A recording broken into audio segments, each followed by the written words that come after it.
할렐루야, 반갑습니다. 자, 오늘은 우리 창조 언약 6-2과 나는 선악의 기준이 될 수 없어요 라는 주제를 가지고 같이 또 이야기를 나눠보면 좋겠어요. 에덴 동산에서 뱀은 사람을 어떻게 유혹합니까? 선악과를 먹는다는 것은 무엇을 의미할까요? 사단의 유혹은 인간이 최고 수준의 존재, 곧 하나님의 수준으로까지 높아질 수 있다고 유혹하고 있죠. 하나님처럼 선과 악을 알게 되고 선악의 기준을 스스로가 정하고 결정할 수 있다. 죄의 본질은 무엇입니까? 자신의 눈에 옳은 것을 행한다는 것. 자, 그건 다시 말하면 뭡니까? 내가 기준이 된다는 것. 자, 오늘은요, 나는 선악의 기준이 될 수 없어요 라는 주제를 가지고 이 하나님이 우리의 옳고 그름의 기준이 되십니다. 내가 이것은 해도 돼, 하면 안 돼 라고 결정하는 것이 아니라 하나님이 나의 기준이십니다를 고백하는 것. 자, 근데 우리는 그렇게 살아야 된다는 걸 아는데 자꾸 우리가 기준 내려고 하죠. 이 부분에 대해서 내가 선악의 기준이 될 수 있을까 과연?에 대해서 아이들이 한번 생각해 볼 수 있도록 다음 질문을 따라서 생각의 흐름을 연결해 가 보도록 합시다. 자, 첫 번째 질문. 내 생각에 친구에게 해도 되는 장난은 어디까지인가요? 아이들이 자유롭게 얘기해 보게 해주세요. 친구 물건 숨기기까지는 괜찮아? 친구 별명 부르기까지는 괜찮아? 자기 생각에 친구에게 해도 되는 장난은 어디까지일까? 에서 아이들과 자유롭게 이제 이야기를, 자, 이 책의 특징은 항상 말씀드리죠. 아이들이 자기가 능동적으로 생각하고 자기가 대답을 해보고 그러면서 자기 안에 깨달음이 있을 수 있도록 이끄는 게 여기 나와 있는 질문들의 특징이에요. 자, 그래서 아이들이 한번 예를 이렇게 아이들이 내 생각에 너는 어떻게 생각해? 너는 어떻게 생각해? 해서 자기 생각에 친구에게 해도 되는 장난은 어느 정도인가? 자, 그러면 이제 친구의 이야기들도 막 들었잖아요. 그쵸? 야, 그럼 넌 얘가 정한 기준, 그 기준 정도는 너 수용할 만해? 야, 얘는 친구 물건 숨기 정도는 괜찮다 이렇게 얘기하자. 친구 별명 부르기 정도 괜찮다 이렇게 얘기했잖아. 그러면 그거는 네가 수용할 만해? 어느 때나 너는 그거 수용할 수 있어? 그건 누구에게나 수용할 만할까? 너 감정이 기분이 엄청 안 좋을 때도 그 정도는 수용할 수 있겠어? 자, 이런 식으로 이제 아이들이 자기 이야기를 꺼내볼 수 있게 자기의 하나님 주신 우리 이성을 사용해서 자기의 그 머리를 사용해서 막 이렇게 말해볼 수 있게 이 부분은 그렇게 인도해 주시면 됩니다. 자, 여기 이제 정리가 나왔죠? 어린이들은 친구끼리 장난을 많이 칩니다. 해도 되는 장난은 어디까지일까요? 옆 친구가 정한 기준은 내가 받아들일만 할까요?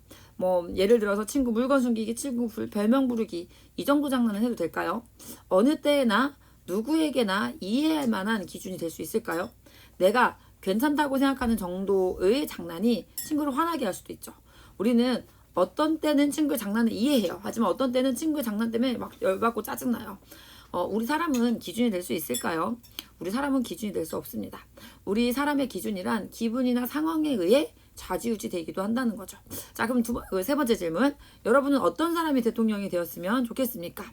당연히 아이들한테 또 어떤 사람이면 좋겠어? 이제 이렇게 물어보면 선한 사람이요, 좋은 사람이요. 그럼 어떤 사람이 선한 사람이야? 이제 그래서 최대한 아이들 구체적으로 좀 생각해 볼 수 있게 아이들 대답해 볼 수 있게 해주시면 되고요. 자, 그 다음 그럼 선한 지도자는 애들이 좋은 지도자라고 말하겠죠. 그러면 그런 사람은 어떤 사람이야? 라고 이제 어떤 사람이 선한 사람일까? 그럼 정책을 결정할 때 어떤 게 선한 거야?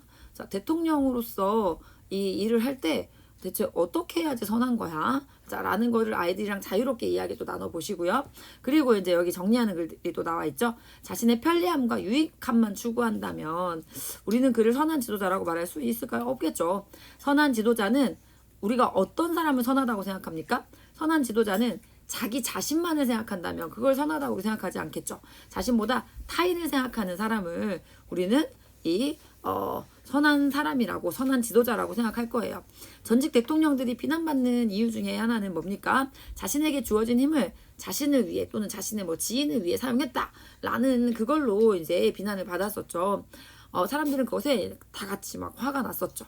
그러니까 모든 사람이 선한 지도자는 어떤 사람이라고 생각하고 있다는 거예요. 선한 지도자란 자기 자신만을 생각하는 사람이 아니야. 자기의 유익이 아니라 다른 사람을 생각할 수 있는 사람, 다른 사람을 위해서 나를 내어놓을 수 있는 사람이 선한 사람이야 라고 우리 모두는 생각하고 있다라는 거죠. 자, 그러면 아이에게 네가 지도자가 된다면 어떨 것 같아?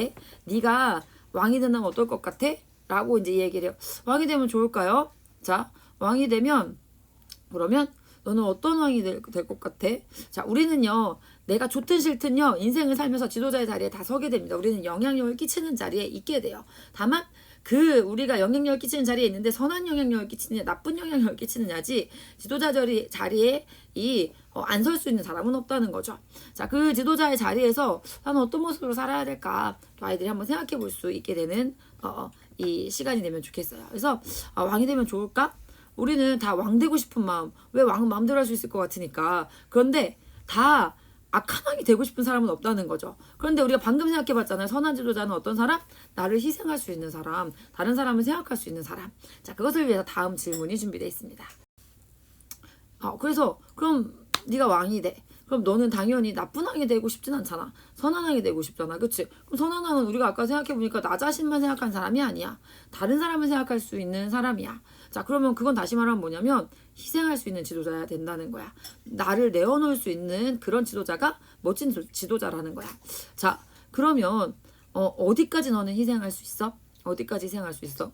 자, 나보다 남을 생각하는 선한 지도자가 되려면 때로는 하기 싫은 것을 해야 될 때도 있을 거예요. 그렇죠? 소중한 가족하고 막 시간을 보내고 싶고, 또는 뭐 가족에게 뭔가를 해주고 싶고, 근데 그거를 해주면 안 돼. 내 힘으로 그렇게 하면 안 돼. 자, 때로는 또 나를 희생해야 될 때도 있을 거예요. 그거 가능할까요? 여러분의 시간을 다른 사람을 위해서 내어놓을 수 있어야 돼요. 여러분의 어떤 재정을 다른 사람을 위해서 내어놓을 수도 있어야 될 거예요. 여러분이 자기의 막 이득만을 취하는 것이 아니라 나를 선한 지도자가 되기 위해서는 내가 위험할지라도 나의 우리 나라의 국민들을 위해서 나의 자유를 내려놓아야 될 때도 있을 거예요. 그렇게 할 수 있나요? 어디까지 줄 수 있나요? 나는 나를 줄 수 있나요? 자, 하나님께서는 어떠한 리더이신가요? 하나님은 얼마만큼 나를 위해 희생하셨을까요? 우리 하나님은 선하신 지도자이신데 어디까지 주신 분이시죠? 나는 어디까지 희생할 수 있을까를 생각해 봤잖아요. 그래서 근데 쉽지 않은데? 라는 생각을 애들이 했을 거란 말이에요. 그래서 하나님께서는 어떠한 리더시지? 하나님은 나를 위해서 얼마만큼을 주셨지? 자, 하나님은요, 어디까지 주셨습니까? 하나님은 자기 자신을 다 주셨습니다. 약속의 성취는 무엇으로부터 왔습니까? 선한 왕이신 하나님께서 자기 자신을 주심으로 이루어 주셨습니다. 선함의 기준은요, 내가 이 나라의 왕, 내가 대통령, 내가 기준, 내가 왕이 돼서 내가 기준이 된다고, 내가 그럼 선한 왕이 좀 되고 싶은데, 난 나를 희생할 수 없던데. 그쵸? 약속의 성취는요, 선한 왕이신 하나님께서 자기 자신을 다 주심으로 이루어졌어요. 선함의 기준은요, 내가 될 수가 없어요. 나는 나를 다 주기까지 헌신할 수 있나요? 우리는 그것을 할 수 없다는 것을 우리는 발견합니다. 사람에게는 모두 자기에게 합당한 자리가 있는 것입니다. 사람이 가서는 안 되는 자리가 있는 것입니다. 하나님이 먹지 말라고 하시면 그것이 법입니다. 선악을 알게 하는 나무는 하나님이 나의 왕이라는 표시였어요. 우리가 기억해야 될 것이 있습니다. 우리는요, 위대하신 분에게 속했어요. 최고이신 분에게 속했어요. 그래서요, 우리는요, 그 만유의 주제 되시는 그 하나님께 속한 자, 그 하나님이 나의 지도자 되시기 때문에 그 하나님이 주신 자유 안에서 모든 것을 누릴 수 있는 자라는 거예요. 내가 선악의 기준이 될 수는 없다는 거예요. 여러분, 우리는요, 이 땅의 모든 것을 가질 수 있는 아주 그런 특별한 존재예요. 그런데 우리가 기억해야 될 것, 내가 최고가 아니라 하나님이 최고이심을 알아야 합니다. 나는 최고이신 분께 속한 자임을 알아야 합니다. 하나님이 기준된다라는 것은 무엇일까요? 그 내용을 아이들하고 조금 더 생각해 보시면 좋을 것 같은데요. 하나님의 법은 무엇일까요? 하나님의 기준은 무엇일까요? 하나님이 나의 기준 된다는 건 무엇일까요? 하나님의 말씀이 나의 기준 된다는 거죠. 율법이 나의 기준 된다는 거죠. 하나님의 법. 율법은요, 우리의 어떤 인간의 어떤 인간성과 반대되는 하지 말라라고 적혀있는 어떤 목록표라고 할 수 있을까요? 그렇지 않습니다. 율법은 바로 뭐냐면요. 율법은 하나님의 도덕적 성품의 반영이에요. 하나님은 우리를요, 유비라는 단어를 제가 지난번에 사용했었죠. 유비적인 면에서 하나님은 자신의 인간 파트너와 자신의 도덕적 성품을 나누려고 결정하셨어요. 하나님은요, 우리와 하나님의 도덕적 성품을 나누려고 결정하셨어요. 하나님은 하나님 안에 있는 그 귀한 것을요, 우리에게 전수하시기로 작정하신 거예요. 하나님이 하나님의 법을 우리에게 주셨다는 것, 하나님이 우리에게 그 법을 전수해 주셨다는 것은 그것은 하지마 라는 목록표가 아니에요. 하나님의 도덕적 성품을 우리에게 나누려고 결정하셨다는 겁니다. 우리가요, 우리의 좋은 점을 자녀가 닮았으면 하잖아요. 그렇죠? 자, 그것처럼요, 우리의 나쁜 점은 안 닮길 바라죠. 근데 하나님은 나쁜 점이 없단 말이죠. 하나님은 완전히 선하시고요, 하나님은 온전하십니다. 하나님은요, 그 하나님의 선하심, 그 최고의 선하심을 우리에게 주고 싶으셨어요. 하나님은 우리를 사랑하셔서요, 하나님의 귀한 것을 우리에게 나누어 주시기 원하셨어요. 하나님은 우리의 기준 되어 주십니다. 기준 되어 주신 하나님께 순종하는 것이 하나님을 사랑하는 것입니다. 사랑하면 그 사람의 말을 듣고 싶고요, 그 사람이 나의 기준 되는 게 너무 행복해져요. 근데 우리 하나님이 나에게 기준 되어 주시니 우리에게 참 자유를 갖다 준다는 거예요. 그렇게 우리는요, 하나님을 사랑하는 방법을 알기 원한다면 성경이 분명하게 해주는 답이 있어요. 그것은 바로 뭡니까? 율법입니다. 이러한 하나님이 우리에게 사랑해서 하나님이 주신, 하나님의 귀한 것을 우리에게 나누려고 주신 이 하나님의 기준이 독재라고 할 수 있을까요? 그렇게 말할 수 없습니다. 우리가 우리의 귀한 것을 우리의 자녀가 담길 바라는 게 독재예요? 절대 그럴 수 없죠. 하나님 자신의 그 본성의 아름다움을 우리에게 주시기 원하셔서 하나님은 하나님의 기준을 우리에게 주셨다는 겁니다. 율법은요, 뭔가 비인격적인 법조문이 아니에요. 우리가 하나님의 형상으로 창조됐거든요. 이 하나님의 형상으로 창조된 우리의 그 도덕적 본성의 구체적인 계시가 바로 이 하나님의 말씀이라고 할 수 있어요. 그것이, 그 율법이 그 하나님의 말씀이 우리의 기준 되는 거예요. 기준이 나에게서 나오지 않아요. 기준은 하나님께로부터 나옵니다. 우리는요, 자유롭습니다. 하지만 자율적이지는 않아요. 하나님의 권위는요, 언제나요, 우리의 자유를 제한합니다. 그런데요, 그게 우리의 복이 된다는 거예요. 우리의 인생에서 우리는 기억해야 돼요. 우리는 뭘 기억해야 되냐면, 우리는 예수님이 아니에요. 우리는 하나님이 아니에요. 우리는 위대한 자가 아니에요. 우리는 위대하신 예수님께 속한 자, 위대하신 하나님께 속한 자, 우리는 위대한 분께 속한 자예요. 그래서 그 위대한 분이 주시는 자유를 누릴 수 있는 거예요. 우리의 소속이 어디인지를 분명히 아는 것.